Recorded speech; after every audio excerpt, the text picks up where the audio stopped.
બપોર વચારે તો ક્યારે ભીંડાનું શાક છે એમ ને? હા આજે ભીંડાનું શાક બનાવ્યું છે. બીજું કાઈ નહીં, ભીંડાનું શાક ને રોટલી. ના ને ના, 2 દી થયા તો હાલ ખાઈ છે. ભાઈ જપ લે ને તું. શાક ને રોટલા જ ખાવાના છે ખાલી. 2 દી ત્યાં નવીન ખાઈ છે કા? કાલ 3 દી થી નહીં, 2 દિવસ જ થયા. અને આ બાજુમાં હું પડીકાનો ઢગલો કરીને બેઠી હું. ઈ પડી તમારે ખાવાના. જો ઓલો કુરકુરિયા લઈ ગયો મારો. તો બપોરે હું ખાઈશ? હે ઓય ક્યાં પડી હે? પડીકાનો ઢગલો કરીને બેઠીશ પછી હું ખાઈશ બપોરે? બપોરે ખવાઈ જા, ભૂખ લાગી હે મને અત્યારે. જોઈએ આપણે બપોરે કેટલું ખાશું ને 5 રોટલી ખાવાની છે.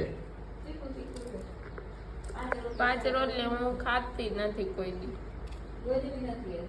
માર ગચ્ચું પડીકા જ દબ્બસ હવારમાં ઉઠીને છાઈશું પીવી.